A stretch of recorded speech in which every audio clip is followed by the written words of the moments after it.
After recent releases such as Antman and the Wasp, Quantumania, Black Panther, Wakanda Forever, and Eternals, many MCU fans are complaining that Marvel's films seem to be getting worse and worse because they're too reliant on CGI. Guardians of the Galaxy had a total of over 2,700 VFX shots. This means over 90% of the movie had some sort of digital effect or another, and yet it is one of the highest rated films in the modern MCU era. So why do Marvel's latest films seem like they are failing to hit the mark? Are Marvel's VFX really to blame?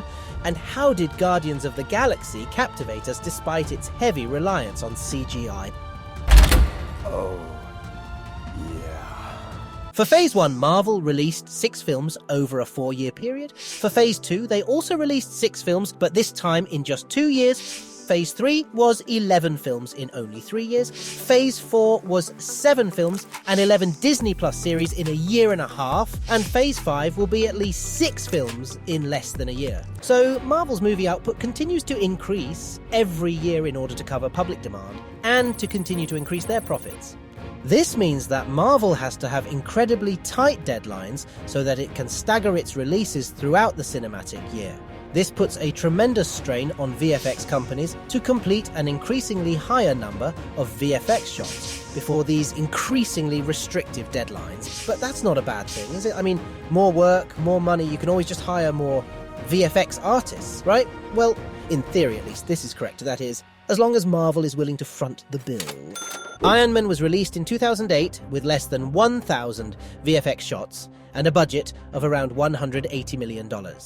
Guardians of the Galaxy was released 6 years later in 2014 and had a slightly smaller budget of around $170 million, but triple the VFX shots. Thor Ragnarok was released 3 years after that in 2017 with a budget, like Guardians, of $170 million and, like Guardians, over 2,000 VFX shots. And Captain Marvel was released in 2019 with, again, a budget of around $170 million and over 2,000 VFX shots. So it seems that even though these films were demanding more visual effects shots on an increasingly tighter timeline, the budget available for them has remained pretty much the same or perhaps even gotten worse. Especially if we take into account that since 2008, everything else seems to have gone up in price. That Robert Downey Jr. went from a base pay of $2.5 million for Iron Man in 2008 to $75 million for Endgame in 2019. So this begs the question, how are VFX companies managing to produce more VFX shots in less time and for less money? And the short answer is that they aren't really. Yes, they've scratched around looking for workarounds. Advances in technology and the use of AI and software have made certain time-consuming processes a lot faster. Setting up shop in certain countries gives them tax benefits and incentives. And using cheaper labour from countries like India helps them lower the overall cost. But these are just temporary fixes. The truth is that the VFX industry is run on such a tight shoestring budget that when Marvel inevitably makes their last-minute changes, additions and adjustments, there just isn't the manpower or time left to perfect them. And this leads to visual effects like some of the Goose the Cat shots in Captain Marvel, some of the Rhino shots in Black Panther, Bruce Banner's floating head in Avengers, Infinity War, and perhaps most famously the final fight between Killmonger and Black Panther. But as you may have noticed, these poor visual effects appeared in some of Marvel's most successful movies. So why were these movies loved, despite their CGI flaws, whilst other movies were hated because of them? So you could say this video is proof. Well, that's why we picked Guardians of the Galaxy for this video, because despite having visual effects in over 90% of the movie and 2 of the 5 main hero characters being 100% CGI, it is still loved by the vast majority of MCU fans.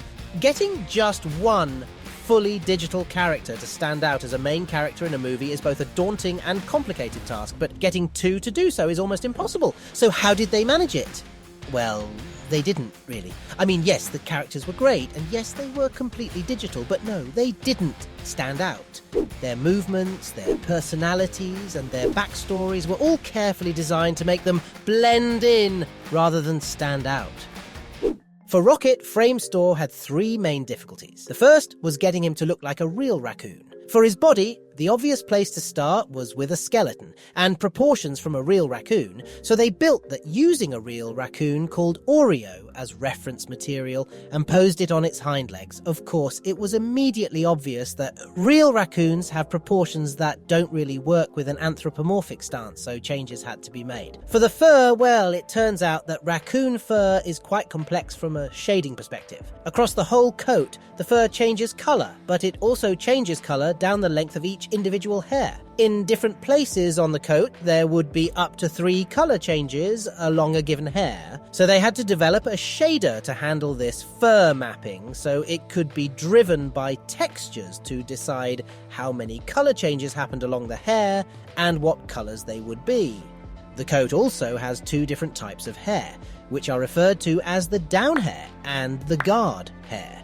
The down hair was a single colour, short and soft-looking, and the guard hair has much longer, less dense, and had all the multicolour shading. So they had to use 2 independent grooms for these so they could avoid running unnecessary dynamics on the down hair. The second difficulty was getting him to move like a human. Rocket, for the most part, was a standard biped rig. Because they based the model on real anatomy when they came to building the rig, they could be accurate about joint positions, pivots, and muscle placements. Due to him having so much dialogue, the majority of the rigging time for Rocket was actually spent on his face. The face rig was blend shape based, but extra attention had to be put into the wrinkle definition to make sure it could be read by the audience due to the face being covered in fur. The third difficulty was getting him to emote like a human, but still remain a raccoon. One thing that director James Gunn insisted on was for them to carefully look at what the human actors were doing. He said that actors don't do 20 face shapes in one shot. They very often just do one and hold it.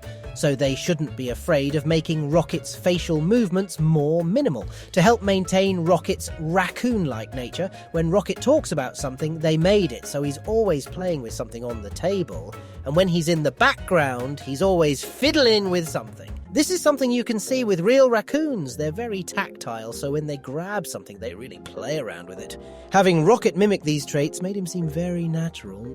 MPC had similar difficulties when it came to developing Groot, but with the addition that Groot couldn't tell anyone he was angry. I am Groot.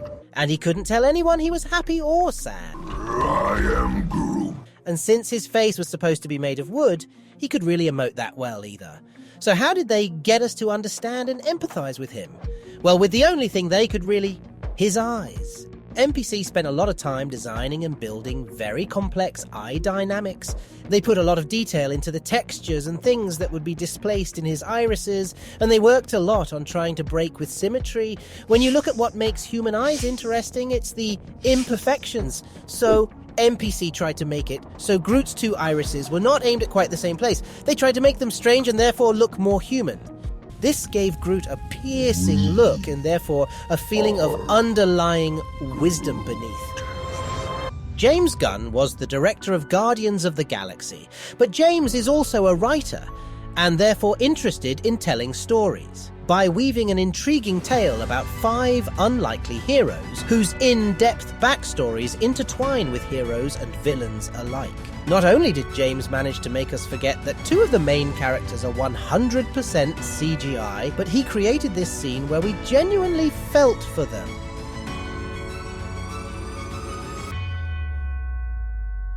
But recent movies like Antman And The Wasp, Quantumania, Thor, Love and Thunder, Eternals, and other modern Marvel films that people consider to be over-reliant on CGI either fail to create a story deep enough for the audience to get emotionally invested in, or they rush through the character evolution to allow more time for fight scenes, effectively choosing action over emotion.